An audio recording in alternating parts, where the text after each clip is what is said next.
Ladies and gentlemen, welcome back to Ball Watching episode 10. That's right. We are 10 episodes through of our third season now, our fourth season of the show. And boys are rolling on the podcast front, but we've hit a little stutter on the sporting front. But we're going to talk all about that today here, Justin. And I'd be remiss if I didn't read off some of this mail we've been receiving apparently on Buzzsprout. I think if you all see it on Apple Podcasts, there's a way that you can reach out to us. Did not know about that, but we did get some mail over the weekend from Mike in Ellisville, and Mike had this to say. He said, "I've listened to you, Jake and Justin, since 2023. Great show. I just noticed the text us link in Apple Podcasts." Me too, Mike. And he said, "Thank you for all your shows, especially thank you for Mike Sinnott. Keep up your great weekly shows, and please bring him back every month or maybe every 6 games for analysis of those games. Season to date and upcoming. Have a blessed weekend, Mike." Mike, well, if you're listening to the show right now, boy, do I have a gift for you. We have other Mike, the one you were referencing, to join us today for the 10th episode. We've brought him back, yes, by popular demand. Mike, welcome back. How you been, man? I'm good. How are you guys? And also, thanks for that wonderful fan mail there. I'm not used to getting fan mail, that's for sure. So. Apparently, neither are we. Yeah, right? Yeah. No. It was awesome to get that, and a great shout out for you. And obviously, again, kudos for your work. But for everyone that's maybe just hearing this for the first time, we've already had Mike on once this season. And if you haven't listened to that, you should. And if you want to listen or do in your own time, go to Chat City Tactics on X/Twitter or Substack and get in your mail, at least a weekly. I'd say, Mike, you've been pumping more content out than weekly for a different type of analytical perspective at City and some of the objective things that we are seeing on the pitch, not things that we see with our eyes, but some things that we see on paper we can actually measure and take some analysis from. And Mike does a great job at that. So make sure you check him out there. But boys, before we crack into the show, Mike, we have this little segment we like to do at the very top where we just talk about what are you watching? It could be a TV show. It could be something. It could be whatever you want. I'm going to start us off. I didn't mention this last week, Justin, because we were just at a super packed agenda, but I am watching USL on this whole Division One they're bringing in to compete with MLS. It's not going to be until 2027, 2028, I believe. And it's not because I think it's going to all of a sudden, surpass or replace MLS, but when, owners vote to do that, that's some risk they're taking on. And these owners, obviously, this is not a guarantee. They haven't, set up exactly how promotion relegation will work yet, right? And time will tell, right? If you deliver, that's a whole other thing. I like the direction, and I think, if anything, it's something that kind of pushes MLS. They're in the rearview mirror for sure, but they'll have a connected pyramid of their own at USL. And I'm interested to see if MLS, if at all, responds to it. I don't think that's something that, again, that MLS will ever pursue or do, just given how it's been set up. But I'm keeping an eye on it. And for all those that have been clamoring for it, you better nut up and support that league now, because that's what people have always wanted, apparently. And so I'm interested to see how that evolves. Again, it'll be over years, but I'm keeping an eye on that.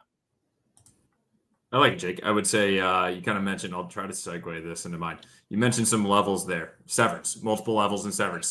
This is the last time I'm going to talk about it, dude, but the season finale last season was absolutely insane. Now I understand why a bunch of the critics were talking about this being generational TV. Good God, I was absolutely blown away. Like an hour and 15 of actual runtime without credits. If you haven't watched Severance, take the time to do it. I promise you can binge it in, now it'd be 2 days, first 2 seasons. Absolutely incredible. Down to you, Mike. What are you watching?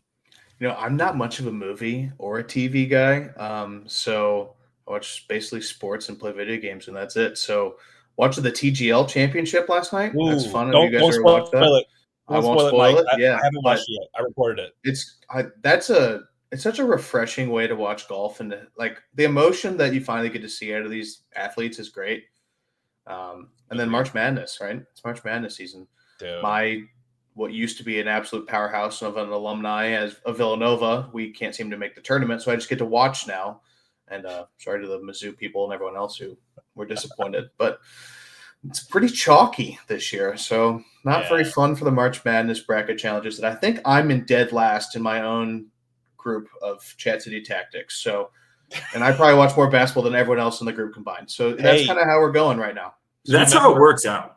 Yeah, Mike, you remember what I said in there? The loser of the bracket buys a Pedro jersey. So yeah, it might be me.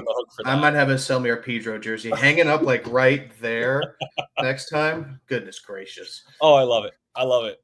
All right, boys, let's get into it. I know we've seen some comments already saying, guys, let's just skip to the next game. Let's just not even talk about this. We're going to do it anyways. I think there's a lot to learn from it. Obviously, it was painful. But again, if you don't reflect on and improve on some of the shortcomings that you see, how are you ever expected to improve? And so I think for me, the starting 11 is its own topic separately, because I think a lot of us, or at least hopefully a lot of us, saw the writing on the wall from the very beginning before the ball was even kicked, right? You're rolling out Lund, obviously, Wallum, Horn, Kessler, Hebert, Watts. So Watts going out to replace Totland. You're seeing Hebert to right center back, and Horn, Kessler kind of staying where they've been, and Wallum the same. Then you're seeing Leuven, Durkin, Hartel, and then Toyshirt and Betcher, a pairing that we know has not been great to start the season when they have gotten some minutes together. And my immediate again, before the first kick was even done in this match, was hashtag free Klaus, man. It's a movement now. You got to get this guy a start. I don't care what it takes. I was blown away that he didn't earn a start for this. What did you guys think about that? Mike, I'll kick it to you. I mean, first off, I'm just shocked at the fact that most of this fan base seems to want Klaus now. How quickly have we changed? It wasn't that long ago. People wanted his head. I know. I think I am the PR team. Yeah. I'm not getting paid enough to be his PR team. I'll put that out there to all for City. But no, I mean, we got to get Klaus on the field, right? Is that just the be all end all? Like, I don't know. We're not creating XG without Klaus. Speaking of XG, yeah, I mean, this is a graphic. I don't know if you've seen this or not seen this. I posted this week. Obviously, hashtag small sample size since we played 5 games, but. I mean, you're seeing where the XG is coming from. It is coming from Klaus being on the pitch, whether that be with Toyshirt or with Betcher. Almost all the XG we've created in 5 games has been with Klaus on the pitch. So, I don't know if you guys have any takeaways from that chart as well. But for me, I mean, it's something we've talked about, and it flipped me a little bit as well. We talked about what was it, the first episode that we had you on? We're like, what is a realistic season for him to be a DP? And honestly, you're starting to see this in this graphic that it doesn't mean that he has to be putting the ball in the back of the net, which is originally like a baseline soccer fan, like your DP starting striker for this team needs to be the guy that's scoring the goals. It's what he's able to do when he's creating the space, holding the ball up, holding guys off, and allowing Betcher and Toyshirt to allow them to slide into those open spots. And it's something that I'm missing, honestly. And I mean, to Jake's point as well, even if he doesn't get the start, it's like you got to give him enough time to get up and running. This guy kind of walks around like he's a little old. Just take him a little bit to get warm, especially up in cold, windy Philadelphia, Jake. Oh, God, don't get me started. I'll get there, I promise.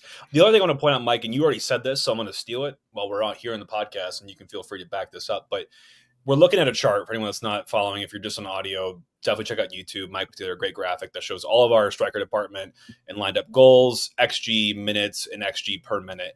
And the most underperforming tandem you can think of, or solo you can think of, is Betcher and Toyshirt partnership. Yet we've seen the most of that, and they've created the least amount of XG together. So again, XG not the end all be all. You want to see goals, but again, you want to see also creativity. You want to see chances. You want to see danger, and we don't see that when these two play together yet. Right? We're just 5 games through, but the writing is there so far, and you're seeing Klaus as the common denominator in the pairings.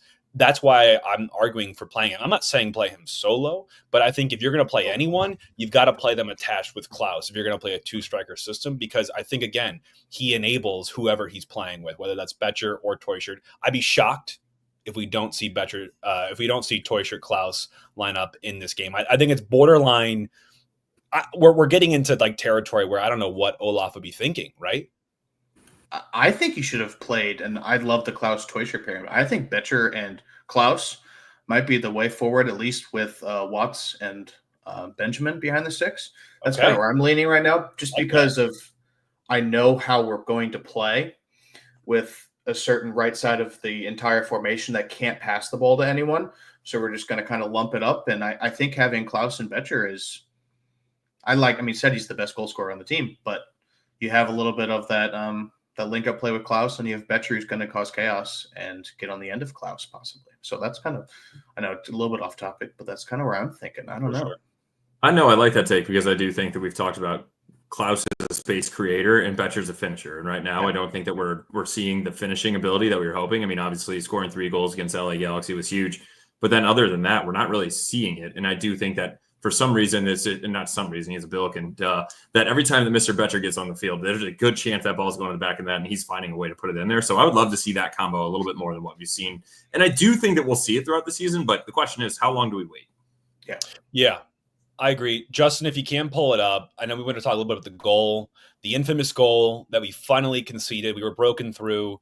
And I think pretty cheaply, if we're being honest. We've talked about set pieces as a strength offensively for this team so far this season. At least you put a big focus on that, or at least I've kind of seen us before this game, at least, be pretty dangerous from set pieces, both corners and free kicks. And the attack for me was not there this past game, but defensively, this is how we're going to concede our goal. We've been a defensive masterpiece through 4 1/4 games, and we're less than 10 minutes into this one, and we give up a cheap corner kick where no one's marking this man tight enough, and gets a frankly an easy finish. You're on the road. It just felt like a gut punch for a situation that you could have prevented. And again, set pieces, you just got to be, you can't allow these types of goals when you're on the road trying to grab points. And I just thought I was really disappointed in the team to give this one up after having such success to start the season defensively. I mean, you could feel it coming. The first 8 minutes, and it was not, when I say throw, these were long throws, essentially corners. They had throw, corner, throw into this corner then, which was their goal. So first, looking at this, we have all 11 guys in the box. That's fine. We're on the road, windy. You want to try to make sure that you can at least get out of this first 10, 20 minutes without conceding. I understand. My question is, when you're looking at Leuven here and Toyshirt here, being absolute cones, while we have the other guys, it's literally 3 on 8, plus the keeper in here, which is absurd. So then watching this, watch Leuven and Toyshirt, though. I don't know if they're supposed to be sticking with their runners, if this is supposed to be zonal. Absolute cones. And then my next point that I want to say right here is Leuven realizes, oh my God, the guy that I'm supposed to be having is about to go win the ball. And Kyle Hebert sees it as well. Leuven does not go for it very hard, but as a center back in Kyle Hebert, you need to win this ball. If you watch him right here, he takes a half step and then he looks to see where the guy is. Just go win the ball, my brother, and get up and win it. And then he's doing that little crouch where he's looking up where other guy on the opposite team is going up and winning the ball and putting it in the back of the net. In my opinion, this one's on Kyle Hebert. Look at this right here. Step up, and he just takes one big jump and knock it on. You don't have to clear it, but you just got to get up in the air and flick it on. And that was the most disappointing thing for me. Great finish. Nothing Luke could do. Mike, any thoughts on this? The only thing I was going to add to that goal to me, because I think it was a larger theme, and I'll step away from the set piece side, and just corners for me are a lot about effort and what team has more hunger in the box. Like who shows up ready to get bloodied, to get stitches, to do some damage. And those types of things are the small things. And to me, Philly had that all night in spades over us. And, I don't know how you quantify that, taking it from your angle, Mike, but that was something that at least I noticed. And I think it started right there with the corner.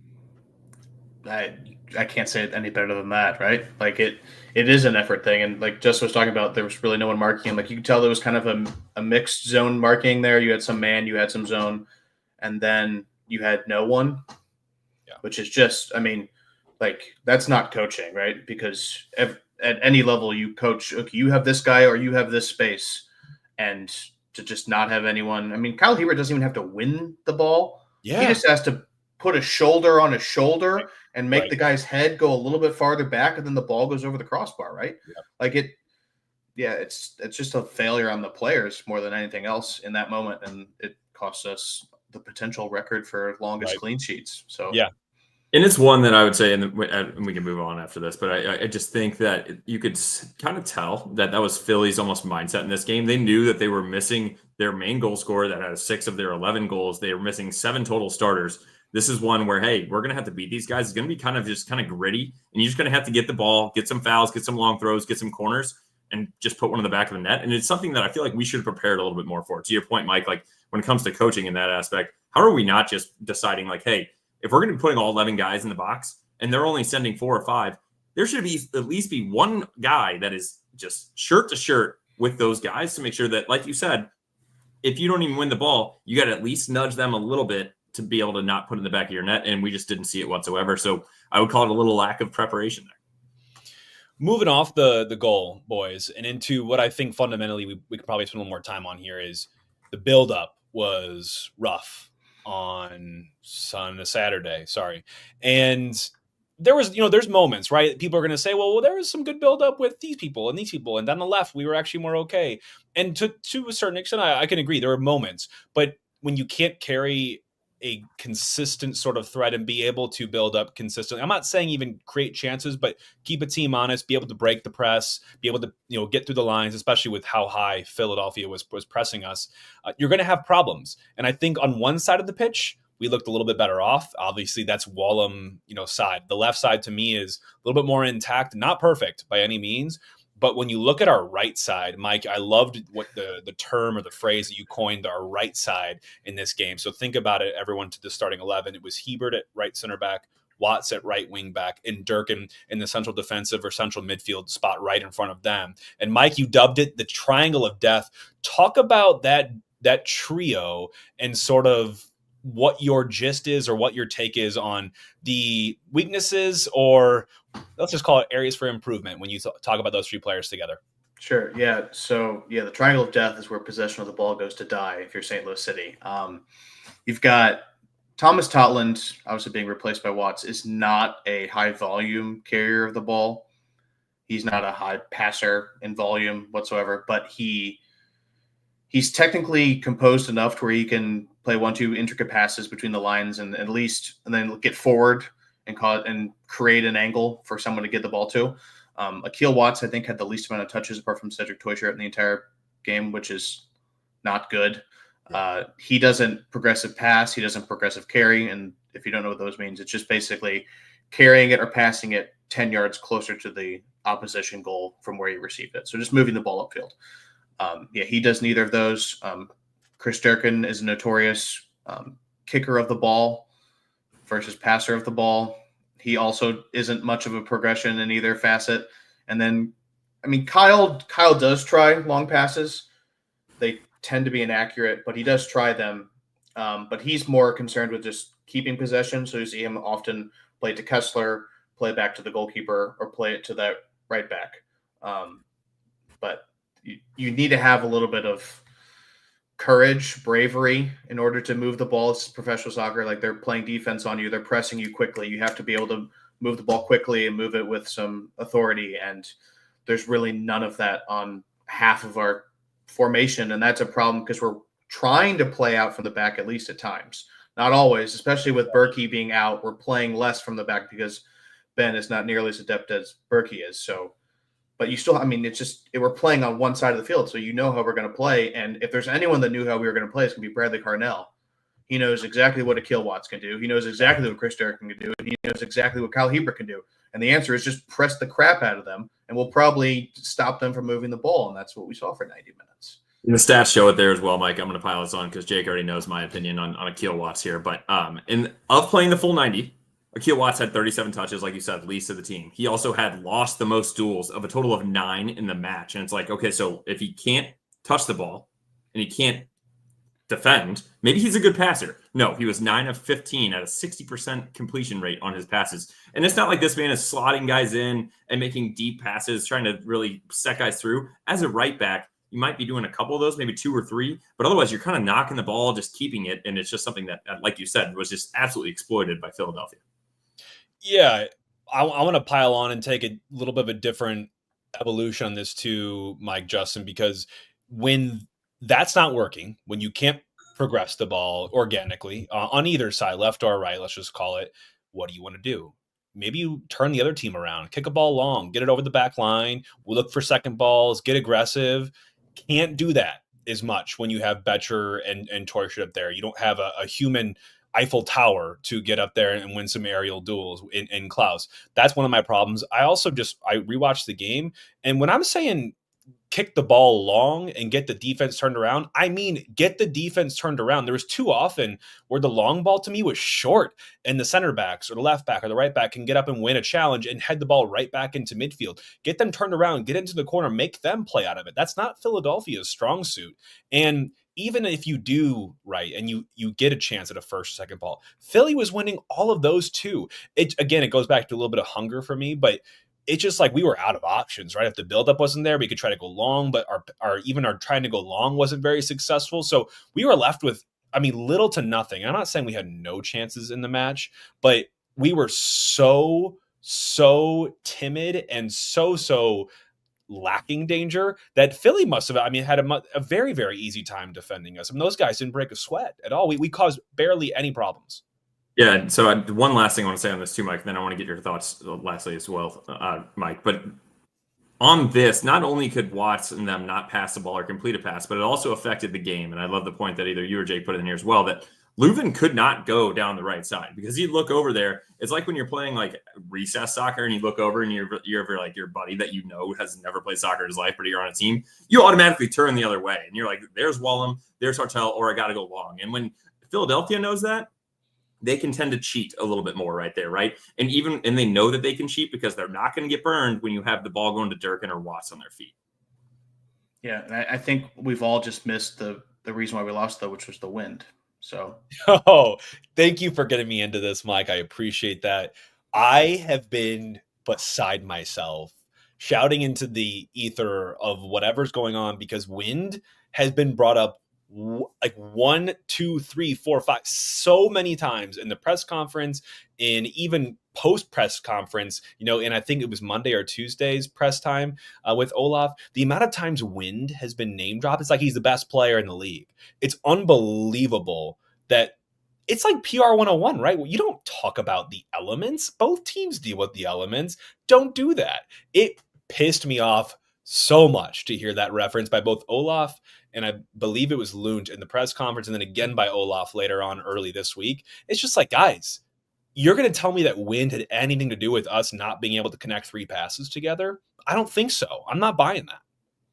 Also, have these fellows not been in St. Louis in the past 2 weeks?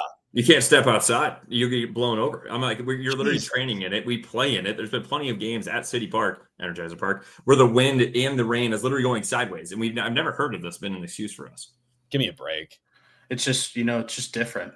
The Philadelphians are just built different. They know how to deal with the wind, the notorious tornado-like winds of Philadelphia. Yeah. Compared to St. Louis, Missouri, that we just can't cope with. Dude, it's Philly's 12th man. So we'll see how other teams fare when they go to take on that Philly wind. I want to give, big kudos. We've been a little bit negative, but I think realistic so far in some of the buildup and things we talked about. But big game from Big Ben in the back, man. That guy looked lively. Obviously, he was kept very active throughout the match, had 8 saves, a couple of them being some nice reaction saves. I feel like for a big man, he can actually move pretty well when it comes to some of those reflexes and reactions. And sometimes you can't say that for some of those bigger keepers, but we faced 1.90 expected goals on target. So that takes the XG and also says, okay, where are they going in the goal mouth?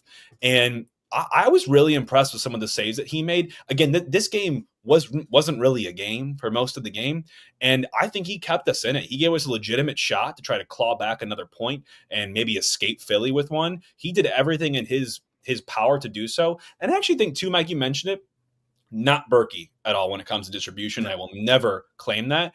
I don't think it was awful. I don't think he is any bit of hindrance to the game that we lost on Saturday. Obviously, it's not Berkey. His distribution will not ever be the same no matter what he does or what he tries to do.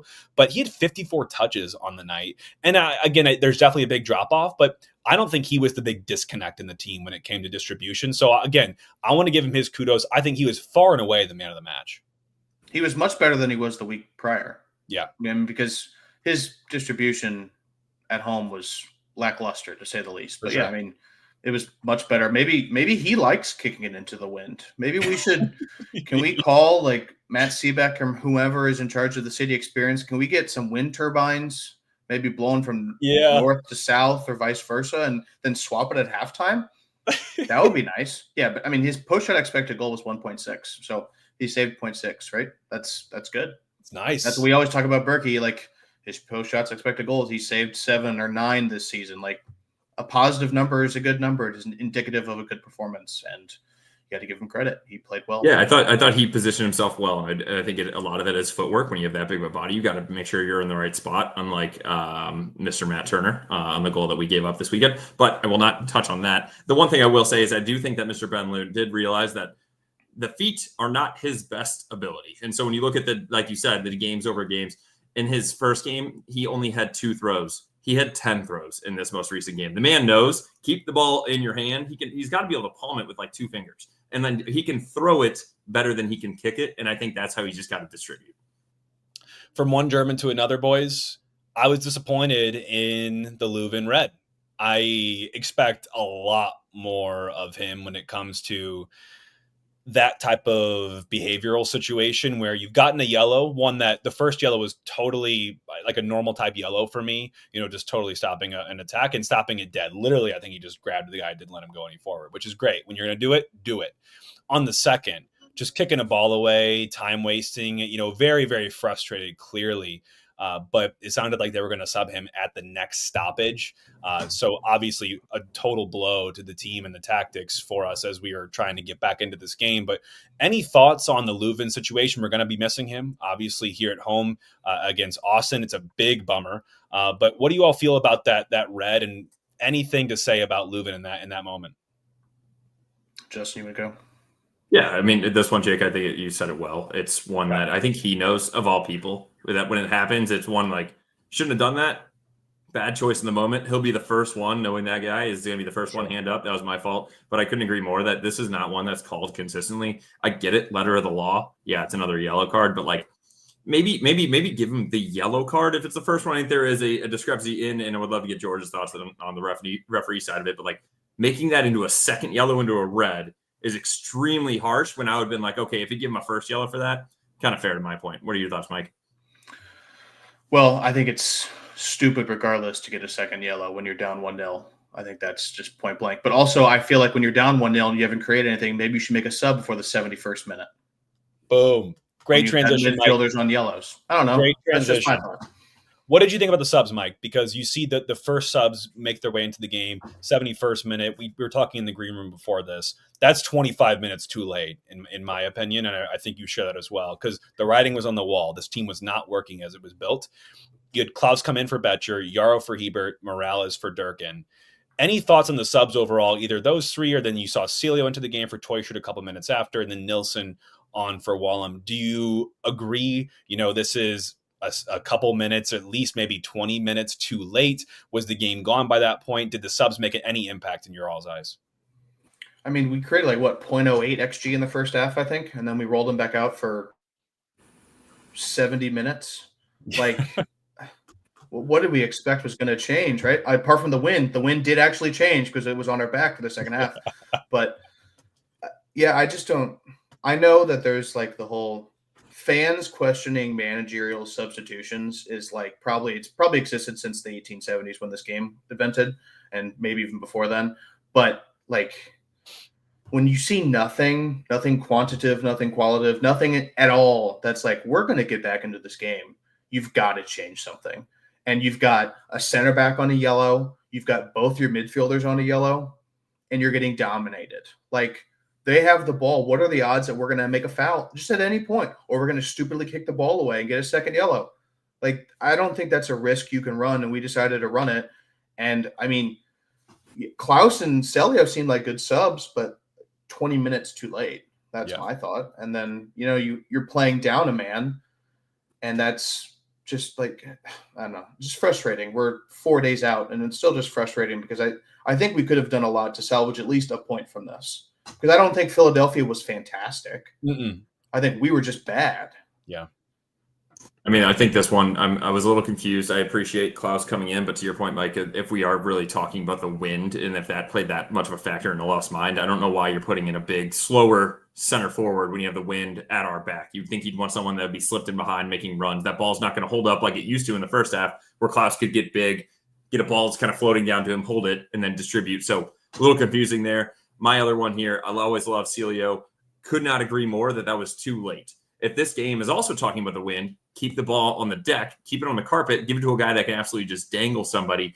And I couldn't, every time I talk about this, giving him 16 minutes before the 90th minute is not enough run time for him to get fully up to speed, and not like everybody knows, he's warming up, he's stretched, he's hot, whatever, but actually getting into the flow of the game and being able to get touches on the ball. That's not enough time for Celio to make an impact. And I just think it's almost hurting his mentality when thinking about this, because now it's I'm still not making an impact. I'm getting small minutes, which also brings me into the last one. I absolutely hate going center backs in and with the last 4 minutes. I don't know what you think Nilsson's going to do there. He can only make mistakes. He can't bring us back into the game unless you think he's going to do this crazy bicycle kick goal like he did in the first season or the second season.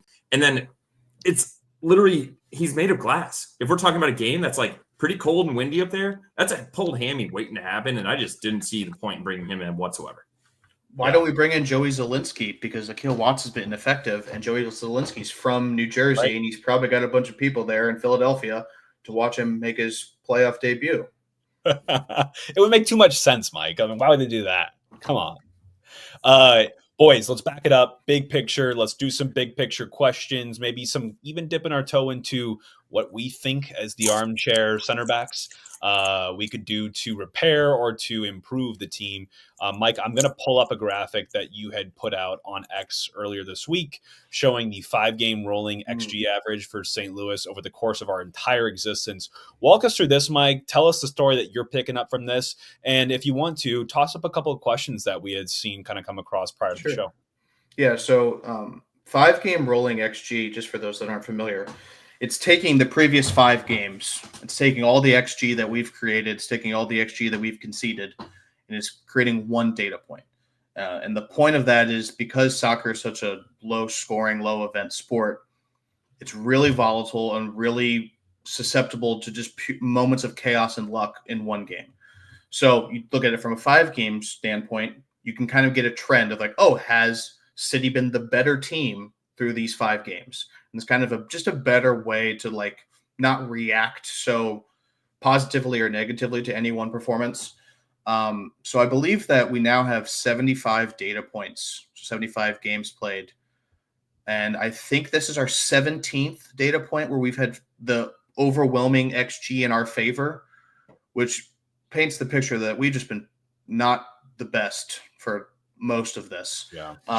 And basically, we had a big uptick right when Hack was appointed, and that's largely attributable to that San Jose result where we kind of just beat the daylights out of them. And then we saw, I think, with the injuries and all that, and Hack's just kind of laissez-faire attitude, our defense plummeted. It kind of got better, and now this is the first data point that no longer has Hack data. It's just Olaf data, and we are in the positive again, which means that over those 5 games, City has been the better team than the opponents in 5 games, which is just not something we've been able to say. And I think that it speaks to the defense has been pretty good. The offense was very good against LA. It was actually pretty good against Colorado. We just didn't score. Right. And then it was not great against San Diego. It was not good against Philadelphia, and it was fine against Seattle. But I think it's just a good thing to illustrate that City have been actually pretty good over these first 5 games. And I think that if that trend continues, if you have a positive XG is not a perfect metric, but it's the best metric we have for predicting future performance. So positive XG, that's good. And if we can keep that, well, we're going to get some points. I agree. Sky is not falling. You heard it here first from Mike. Mike, any of the questions that we've heard from some listeners of yours, ours, that we can kind of work our way into for the next couple of minutes here before we send you on your way and work our way into the preview? Yeah, I mean, there's a bunch of here, but I like this one question. I don't remember who sent it to me, but it's, have we reached the point in the evolution of the Olaf system of where we need to change something with the double center midfielders with a 3 center back? Do we need to have a more well-rounded complement for Leuven? Does that have to happen via trade, summer transfer window, in-house? I think that's a really good question. You guys have any thoughts on that? Oh, man. Is 5 games too early? Is that yeah? I don't think we're ready yet to tinker with the formation again. I want to see this out. I just want to see maybe new personnel tried in some of the same positions. Like I want to see Baumgartel get a start at a right center back, someone that can, a lot more comfortable with the ball at his feet, can connect passes. I'm even open. Obviously, the Watts experiment didn't work at right wing back. I don't want to see that again. Like I'm good on that, even if it's Hebert or you do try Joey Zielinski. I'm open to trying new things. I don't think I'm done with the system, but the Leuven point on the someone next to him that can really progress the ball, like I don't think that's Morales, especially for the future, right? Like maybe it is for an interim period because that's all you have. But I am all eyes on another central midfielder that can play the ball confidently well, step into our 11, challenge for minutes, and be maybe not as great of a passer as he is, but good enough, like better than Durkin, obviously much better than Watts as well, because there's just such a big drop off, right? Like we don't know with Ostrak. He hasn't even seen the light of day really at all with this team. He should be able to do that. That's what we've heard. We've seen bits of that from him, but he's been hampered by injuries, not playing at all under Olaf yet. Maybe that'll change now. So maybe injuries will force him to do that, or suspensions, but I don't want to throw the baby out yet with the bathwater. I want to see us continue to stick it, maybe rotate different options in. So that's my kind of take, but I'm down to invest in a new midfielder that can play the ball well. Like Leuven, maybe not as good, but solid. I would say definitely this is one that we need to pump the brakes. We've lost a game 1-0. We did not give up a goal in the first, 4 games. I think this is one where we just need to, and we're not fully healthy. It was a bad game. Throw the game out the window. I'm not saying that you just like move on and forget it. You need to learn from your mistakes. But I think this is one where this team has plenty of potential. I think there's different parts that we need to tinker with. I'm not saying that it needs to, and I would say more up top than it is in the back line right now. And then we already know about the Watts aspect of it all. What Totland's out, who can fill that role best and actually be a mainstay there, because it can't be relying on Totland with the amount of minutes that we put into that guy. But this is one where I think it's just early on. I think we've been playing well so far. Rough game to watch, but we move on. Mike, what would you do? I'll turn it back on you. I mean, knowing that you have your suspension still now with Leuven, you got Toland out still for this match. What are you doing? I'm going to give you a twofold question. What are you doing to try to improve consistency in our buildup and our offense, generate chances, be a dangerous team? And specifically, I think probably related, what are you doing with Leuven out on Sunday this time around? Yeah. I mean, so as we talk, the defense has been pretty good, right? Yeah. So you've got 3 center backs, you've got 2 wing backs, and then you're playing Chris Durkin. That's a lot of defense. When you don't have Leuven and there's no one else, I mean, Morales can pass the ball, but Edward Leuven is a different level of passer in the MLS. I think you need to bring 2 people in to kind of replace Leuven. So it's not going to happen. Chris Durkin's going to play, and he's probably going to play next to Morales. But I think then Tomas Ostrak and Alfredo Morales would be an interesting, hey, let's get 2 guys that can play with the ball and see what we can do, because we know we don't have that same level of attack that we have from Totland with Watts. So we have to find that from somewhere else, right? There's only so many players on the field. So I think it's worth a shot. I don't think we're going to see it. But I think that'd be an interesting thing to see on Sunday. But kind of going back to the original question point, I would love to see us bring a different profile in. I think we don't really have any dribblers in the squad apart from Celio, and none of them are central. Leuven, excellent passer. Morales, passer. Ostrak, he's kind of turned into a passer last year in the limited minutes we saw him. Chris Durkin, just a runner. I think someone that can receive from what should be a pretty technical backline, if you've got Baumgartel or Nilsson along with Kessler and Horn, someone that can receive with a defender on their back and make a turn to the midfield and break the press. I think that'd be a really refreshing and a different way for us to progress the ball and make us a lot harder to deal with when you have to deal with Leuven and a dribbler. Yeah. Obviously, it's the MLS, so you have to be realistic in that. If you're going to find a guy who's excellent defensively, excellent at dribbling the ball, probably not, because those guys are probably playing in Europe, right? Everyone here has a flaw, whether it be big or small. So you have to kind of, the checks and balances, the pros and cons of those people. But I think that's a profile that I would love to see City spend a bunch of money on, because we've got a lot of GAM, right? That's what it says. So let's spend some GAM, some Monopoly money, and let's get a dribbling 6'8" in here. That's my hot take for the rest of the Wednesday. I like that. I think because we're all saying the same thing, right? It manifests in a different way, but we need someone else that can move the ball, whatever that is, dribbling or passing. Doesn't matter to me, as long as it's not all on Leuven, because right now it is. It all runs through Leuven. The fact that he's out, I mean, Olaf talked about obviously his importance. I mean, off the field, on the field, you can say what you want about the guy, but I mean, he's the lifeblood of us progressing the ball if it's not going to be totally direct. So I'm, for one, just really curious to see what Olaf throws out here on Sunday, because we're going to learn something. Maybe someone has a little more in the locker that we didn't know, or maybe we're just dead in the water without him too, which could be a realistic possibility. But love the takes, Mike. Thank you for coming back on the show, man. We'll definitely have you back on here soon. always a pleasure. We'll catch you at the pitch, Mike, on Sunday, correct? Absolutely. Yeah, meet us there at the pitch, guys. Awesome. You guys want to see Mike? You guys want to see us? We'll have a booth at the pitch.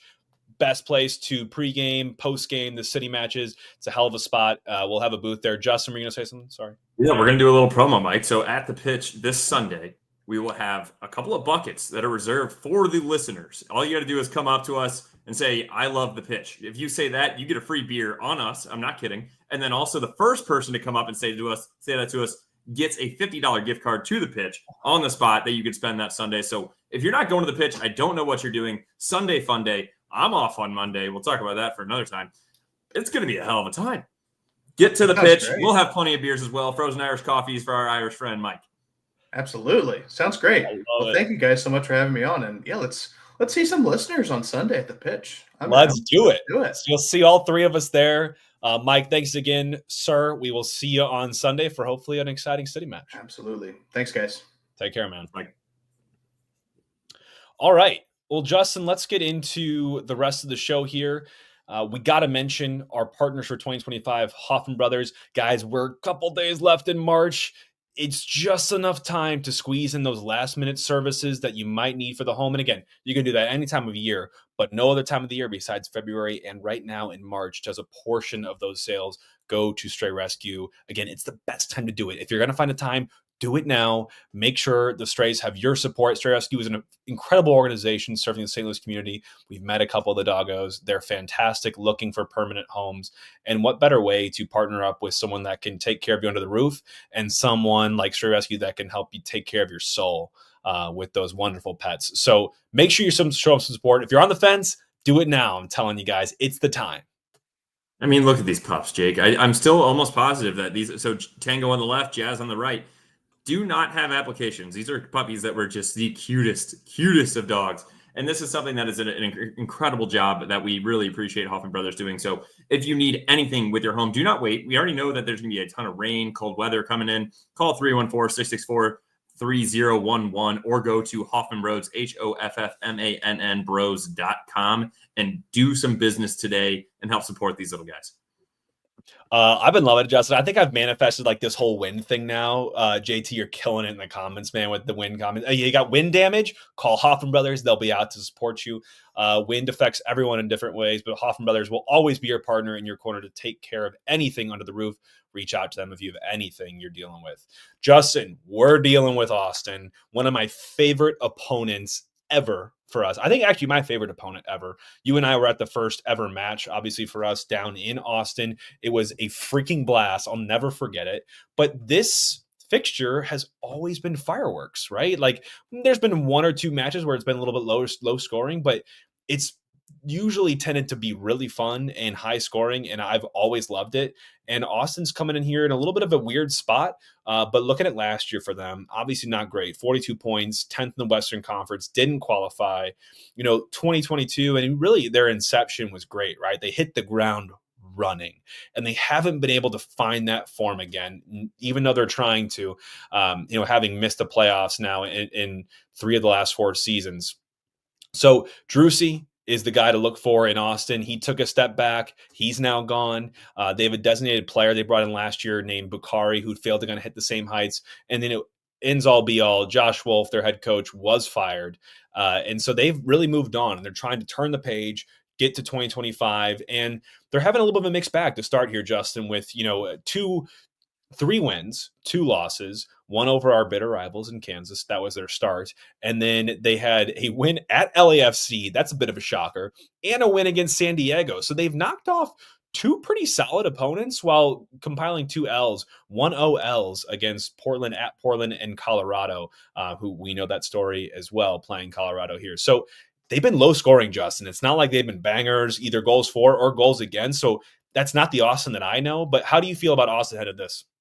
It is kind of surprising that they've been that low scoring, but I mean, I will say when you look at their departures, was Sebastian Drusy leaving for 10 mil. Alex Ring was a center back for them, but then also Jesse Zardes, who long MLS career and U.S. men's national team career. But I'm more surprised because of some of the other guys on their team, especially some newcomers. But before I get into them, Owen Wolf top 10 in G plus on dribbling, and number 2 in G plus on passing, only behind Mr. Lionel Messi. So this is a guy that can absolutely create things for this team. And the one guy that I want to also mention that they brought in, Jake, and I'll let you touch on the other ones, but Mr. Brandon Vasquez, the striker for them. He came in from Monterrey on a club record fee at the time, hint, hint, $10 million, beat their own record. So in 2022, you've heard this name before because in 2022, MLS best 11 for Cincinnati with 18 goals and 8 assists. 2023 won the Supporter Shield with Cincinnati with 8 goals and 4 assists. Then he was sold to Monterrey for $7.5 million. Now he's coming back into the MLS and ready to make his personal debut into St. Louis.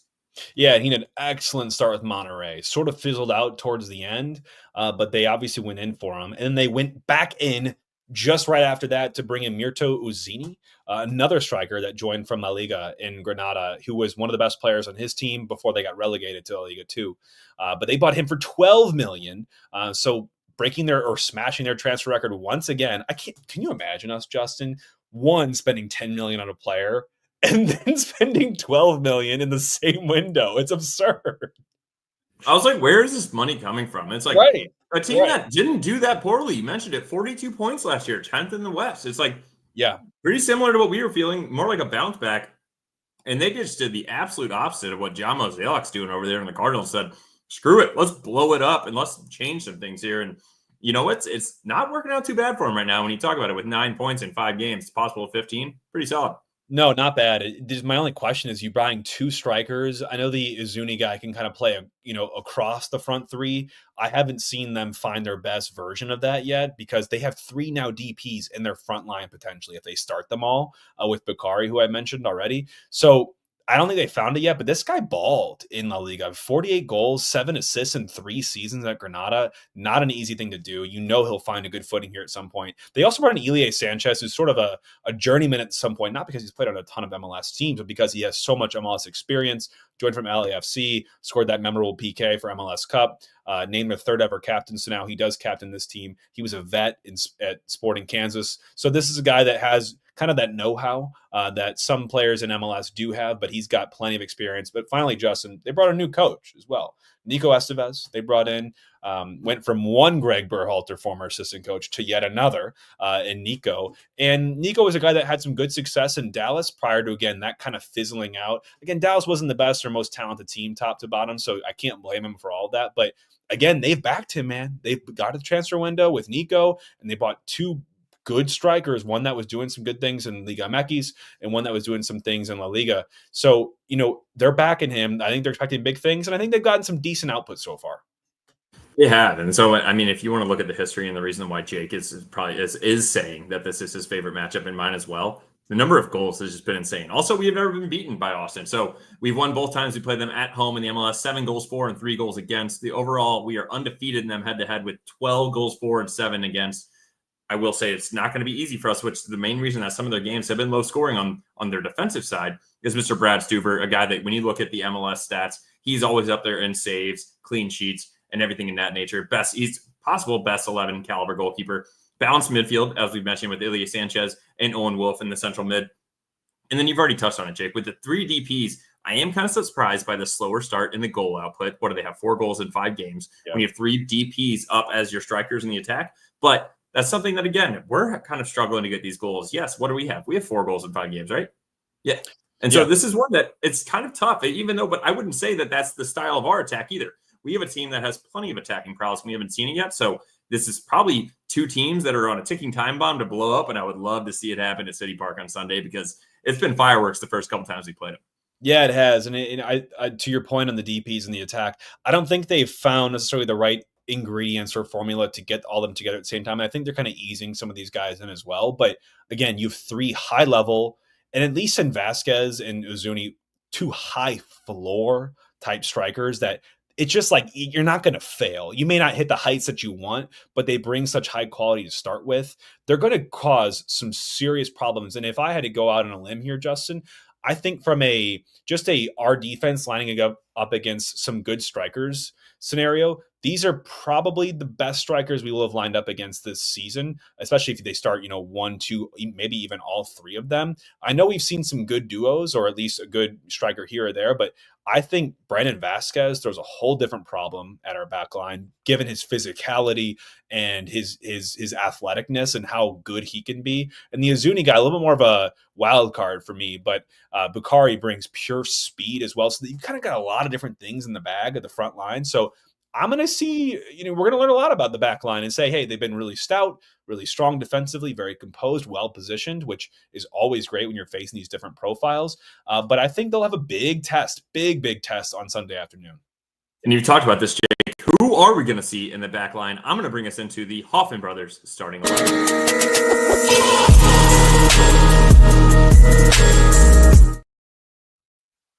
Sadly, I think we mentioned it already. For anybody who doesn't know, that Berkey's out for a month. Now it's 3 weeks down with his hand. So we will be starting Luton goal. I do like what you have here for the back 3, though, in the middle. I want to hear your thoughts, though, on the last one with Horn, Kessler, and then Baumgartel. So for anybody who doesn't know as well, Baumgartel played a full 90, I believe, in City 2 on Sundays.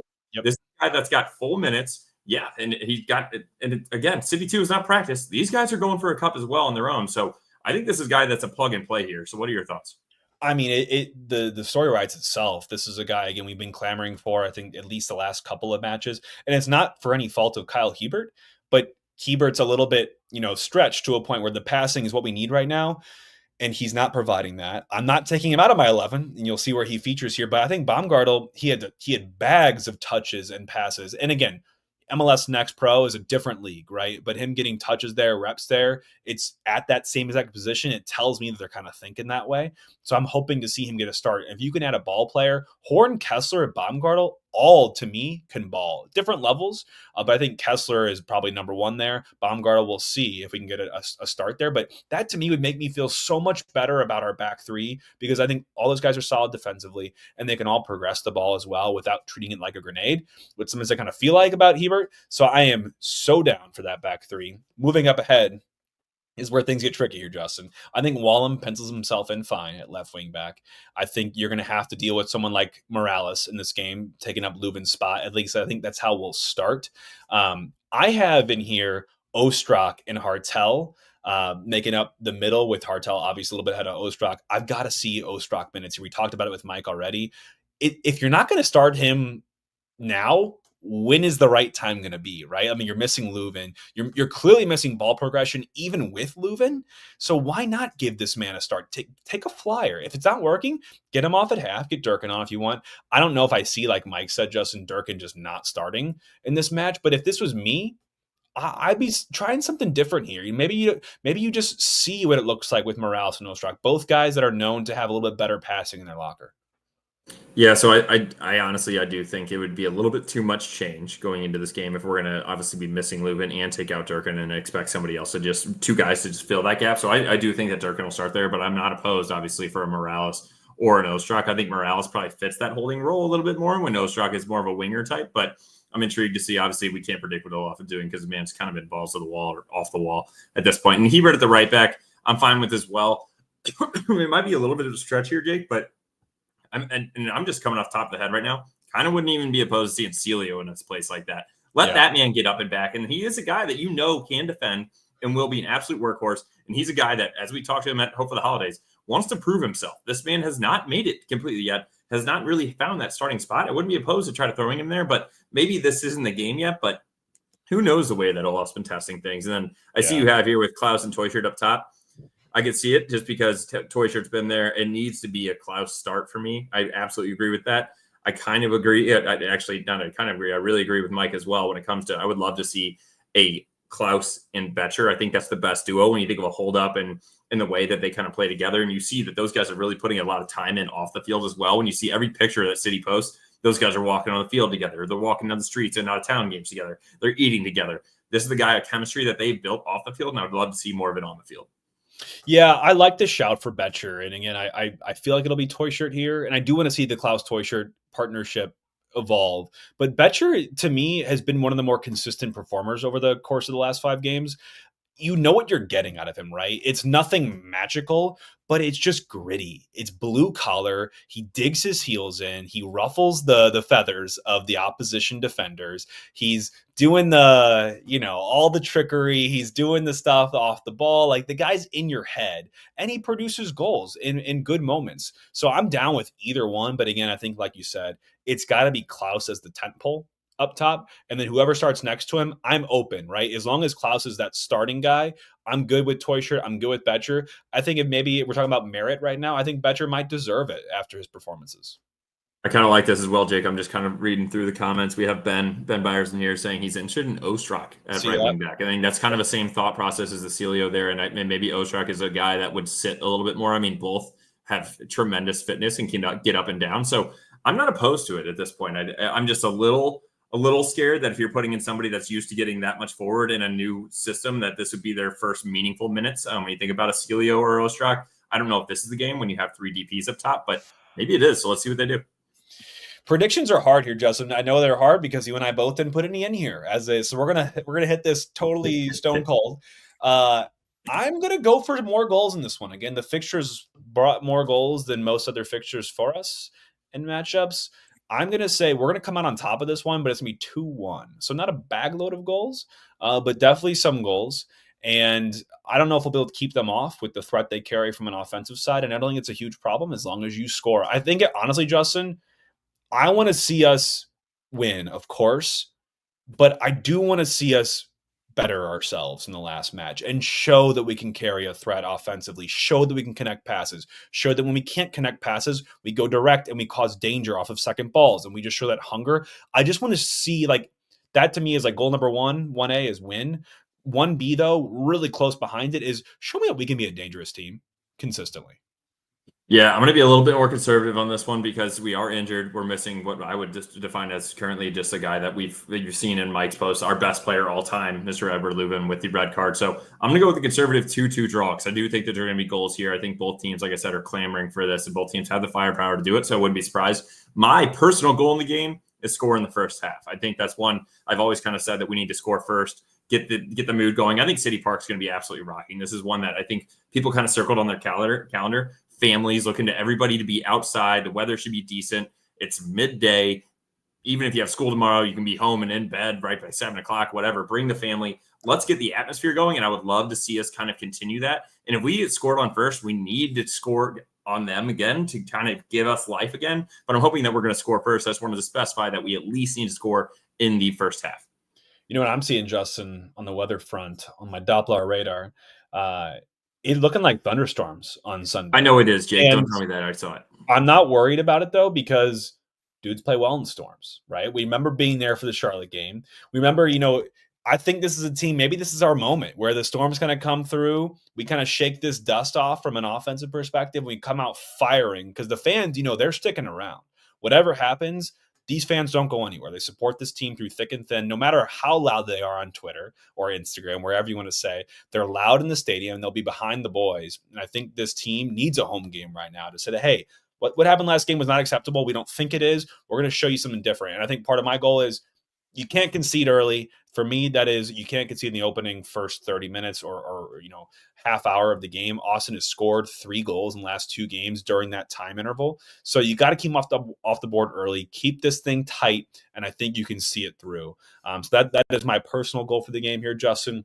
We're going to have some action on this match. We'd be remiss if we didn't mention Underdog, where we will have a pack going live on Sunday. We've had some issues with it. We're working through those right now. But for you all that are Underdog fans or have the product right now and an account, you'll check it out. It'll be for all Missouri customers. You should see these beautiful faces, not just on YouTube, but also on your app. And you can follow our picks and ultimately tail our entry. And hopefully we can make you some money. We're working our way there. We're trying to get hot for you guys. Trust me.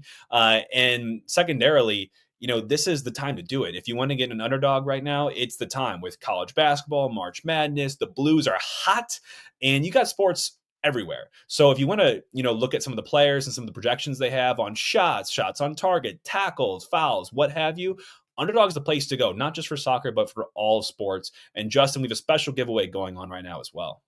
Yeah, exactly. So if anybody does not have Underdog, this is the time to sign up, like Jake said. We personally are giving away a free season pass subscription to MLS Season Pass so that you can watch all of the games. I know sometimes it's been hard to watch. You've either had to go watch it on Fox or you got to do Sunday Night Soccer if you don't specifically have MLS Season Pass.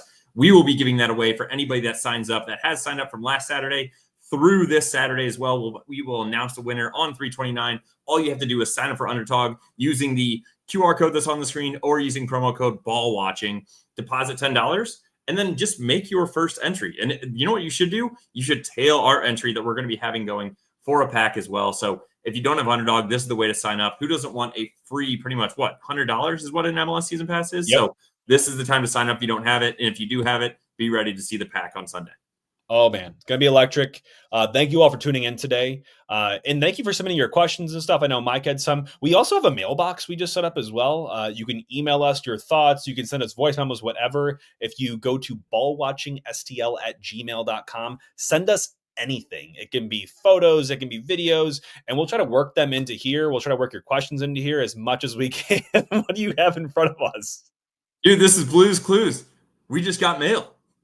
Did we just get mail? Yes, I love that. I love that. Blue's Clues. Steve, right? Steve, come on. Yeah, Jake. Steve, what kind man. of childhood you got going? I love it. I love it. Well, you all can send us some mail and make sure that we can work that into the show. It'd be fun to do a little bit more of that. So send us an email, whatever you want, at ballwatchingstl@gmail.com.